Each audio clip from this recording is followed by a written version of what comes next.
All right, guys, welcome to the channel. Today, we're going to go over some things and some questions and comments that you guys have given to me over the past little bit, and I want to answer them the best I can. And the best way to do it is just through this channel, and I'm going to do it right now.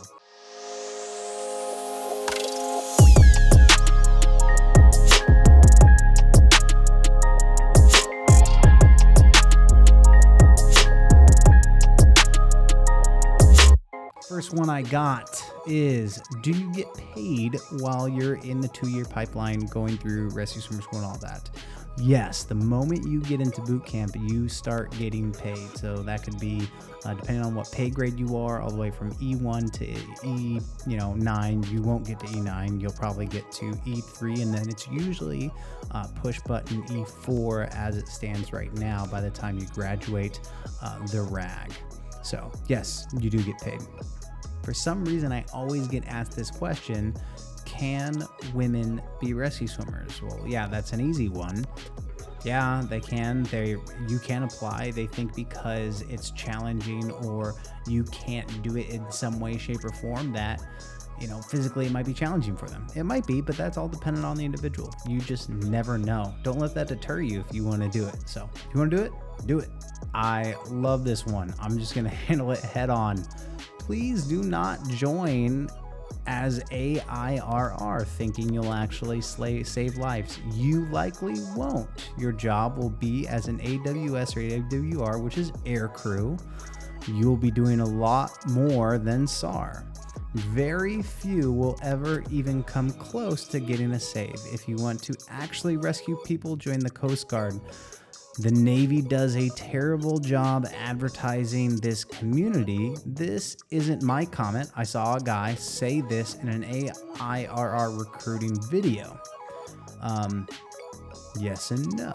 So I will say, as far as one, if you want to join for the notoriety of saving lives and it's the only thing you want to do and it's a selfish reason, don't join.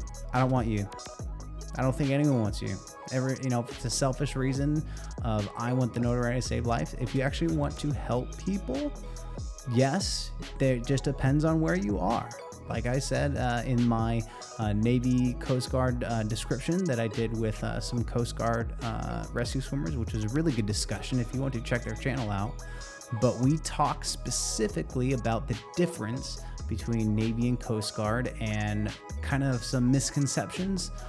You will do more than just being a rescue swimmer. So don't just think that you're going to do SAR. That's not the case. One thing that we pointed out in that video was the fact that the Coast Guard, they call them rescue sewers. So they do a lot of sewing and stitching. We do a lot of collateral duties and take on other stuff.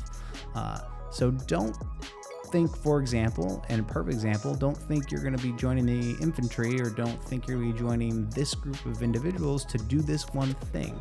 You train to that thing, and if the opportunity presents itself, well, then you'll be in that opportunity. You just never know what might happen. But to say that, you likely won't, I mean, if you're just looking statistically wise, no, not really. You definitely, you do have the chance. However, if you just stay in for your one contract and that's it, and you go to, for example, a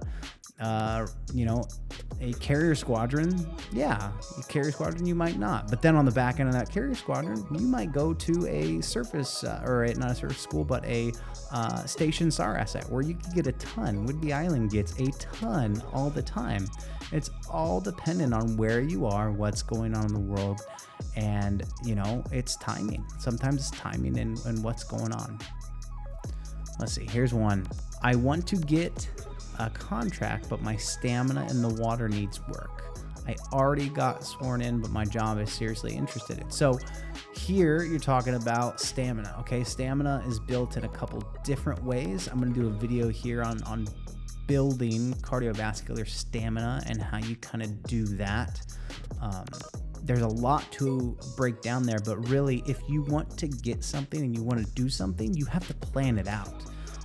You can't just say, oh, I want to increase my stamina and then not do anything to increase your stamina. And you have to stay consistent with it.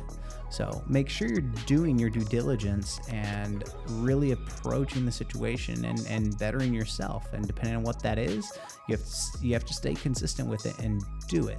Here's another great one. Do many AIRR, so rescue swimmer candidates we're talking about there, later go on to be officers?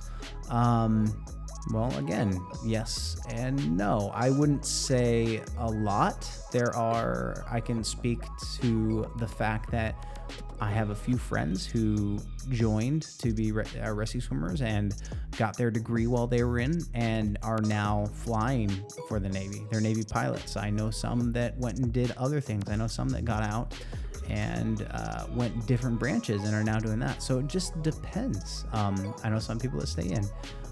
A lot of it really comes down to what you want to do and where you go from there. And that might change depending on where you are in life. But don't ever let a good opportunity or the what ifs change your desire to do something.